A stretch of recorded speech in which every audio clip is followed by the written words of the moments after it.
We have been able to offer the last several weeks the opportunity for you to listen to our young speakers who participated in this year's St. John Oratorical Festival here at Holy Cross, and also went on to the district festival competition also held here at Holy Cross. The last of our speakers is Sam Versick, and I have asked him to come forward to offer his speech at this time.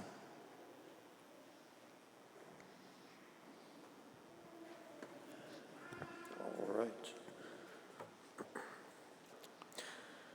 The pandemic was a big change for everyone. School learning seemed to completely stop, church services went online, and everyone was literally stuck in their homes, unable to go outside and see others. I felt this change immediately. Not only did I miss seeing my friends at school, but I missed being able to go to church, serve in the altar, take communion, and listen to the epistle, gospel, and sermon. It really felt like we would never go back to the normal life we had before. But when the lockdowns were released and my school finally went back to in-person learning, I somehow expected everything to be normal again. After all, I could see my friends, I didn't have to wear a mask, and I could finally stop COVID testing twice a week. And while much did improve for me, life did not go back to how it was before. Even today, I notice that my friends are less willing to hang out, and most people seem to prefer to be alone. Sadly, this seems to be true for society at large. A University of Michigan poll noticed a 30% increase in feelings of isolation and depression in adults from 2019 to 2020. Society is more polarized than ever, and in our church communities, even 3 years after the pandemic began, it seems that fewer people attend services, and it just doesn't feel quite as united as it once was. But while it may be easy to just give up and accept this as the new normal, our faith requires us not to. Thankfully, our first step forward is a straightforward one. We must physically bring our Christian communities close again.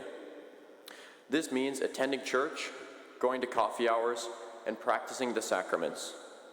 As St. John of Damascus puts it, through sacraments like communion, we, quote, become members of one another, altogether one body with Christ. So, by physically reconnecting with one another, we can rebuild the connections we lost and bring ourselves and our communities closer to God. But the pandemic brought with it an even greater adversary than physical separation: fear.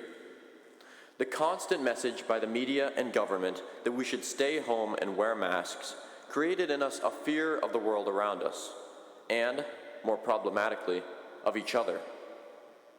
Fear like this comes up time and time again in our faith, even in the well-known story of Peter trying to walk on water. After he saw Jesus doing so with ease, Peter tried to walk out with him. But when he saw the rough wind and water, he was afraid and began to sink. Peter called out in fear, and Jesus, quote, immediately stretched out his hand and caught him. Matthew chapter 14, verse 31. Simply put, Peter's fear distracted him from God, and he stopped believing that he could walk on water. But even with this fear, Jesus helped Peter the second he asked for it. This is an essential lesson for us. When we encounter fear and adversity, rather than trying to get rid of it, we simply need to ask for God's help. But neither physical closeness nor a lack of fear will completely heal us. In order to be fully united again, we must put our trust in God. The story of Moses and the Red Sea in Exodus chapter 14 is a helpful reminder for us. At the time, the Israelites were being kept in Egypt and were not allowed to leave. God worked through Moses and allowed him to part the Red Sea to create a path for the Israelites to escape. But in order to do so, they had to walk across an entire sea as they were being chased by the Egyptians and as there was literally water suspended next to them. They had no idea what was going to end up happening or if they would make it across safely. But because of their strong trust in God, they were able to make it through and escape the Egyptians. We don't know how God was working behind the scenes of COVID, but we must learn from the story of the Israelites and always put our trust in God. Only through God can we avoid the dangers of the world and serve as a catalyst for change in society at large.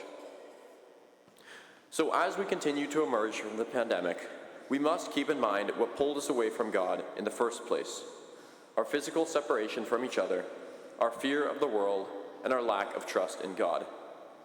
As St. Paul reminds us in Philippians chapter 4, verse 6, quote, "Be anxious for nothing, but in everything by prayer and supplication, with thanksgiving, let your request be made known to God.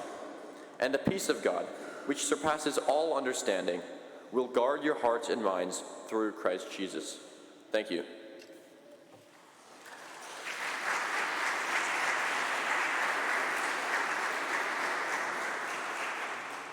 Thank you, Sam. Especially on this Memorial Day weekend, there are many thoughts that run through our minds, including many of the thoughts that you share with us today.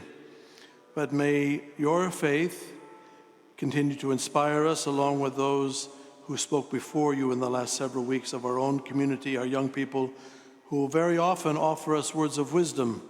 And in that, we are grateful. May God bless and keep all of us in good health. And Sam, may He continue to bless you and your family. Thank you for sharing your thoughts this morning. Please stand.